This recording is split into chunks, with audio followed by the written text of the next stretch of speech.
भविष्य की कहानी 2050 भाग 3। रवि और उनकी टीम ने इकोलिंक प्रोजेक्ट पर काम करते हुए कई महीनों तक कई चुनौतियों का सामना किया, लेकिन अब वे एक अहम मोड़ पर थे। उनकी प्रणाली का पहला परीक्षण सफल हो चुका था। यह प्रणाली ऊर्जा उत्पन्न करने के साथ साथ वातावरण को भी शुद्ध कर रही थी और साथ ही पानी की कमी को भी दूर कर रही थी। लेकिन सफलता की यह खुशी बहुत समय तक नहीं टिक पाई। जैसे ही रवि ने अपनी टीम के साथ यह नई प्रणाली दुनिया के सामने प्रस्तुत की, कुछ बड़ी कंपनियां और सरकारें इसे लेकर चिंतित हो गईं।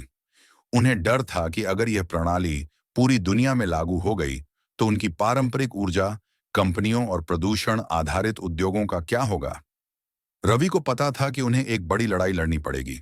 उनकी टीम ने इस तकनीक को सुरक्षा और पर्यावरण के हित में उपयोग करने के लिए एक विस्तृत योजना बनाई थी, लेकिन अब उन्हें इसे स्थापित करने के लिए भारी विरोध का सामना करना पड़ा। सरकारों और कारपोरेट जगत ने रवि और उनकी टीम को दबाने के लिए कई रणनीतियां अपनानी शुरू कर दी। उन पर आरोप लगाया गया कि उनका प्रोजेक्ट असुरक्षित है और इसके लागू होने से दुनिया भर में आर्थिक अस्थिरता आ सकती है। यह सब रवि के लिए एक बड़ा झटका था, क्योंकि उन्होंने कभी नहीं सोचा था कि उनकी खोज को इस तरह से विवादित किया जाएगा। रवि के लिए यह समय कठिन था, लेकिन उन्होंने हार नहीं मानी।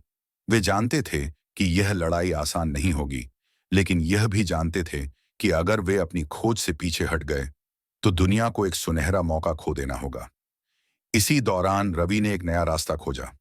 उन्होंने दुनिया भर के नागरिकों और पर्यावरण समूहों को अपने प्रोजेक्ट की वास्तविकता और फायदे समझाने के लिए एक बड़ा अभियान शुरू किया। सोशल मीडिया, सार्वजनिक मंचों और अंतर्राष्ट्रीय सम्मेलनों का सहारा लिया। धीरे धीरे लोगों का समर्थन बढ़ने लगा और जन जागरूकता का एक बड़ा आंदोलन खड़ा हो गया। अब रवि को विश्वास था कि अगर लोग उनके साथ खड़े हो गए, तो वे बड़े उद्योगों और सरकारों को भी अपनी ओर मोड़ सकते हैं। क्या रवि इस कठिन संघर्ष में जीत पाएंगे? क्या एको लिंक को दुनिया भर में लागू किया जाएगा, या फिर यह एक सपना ही रह जाएगा? यह सवाल अब रवि के सामने था।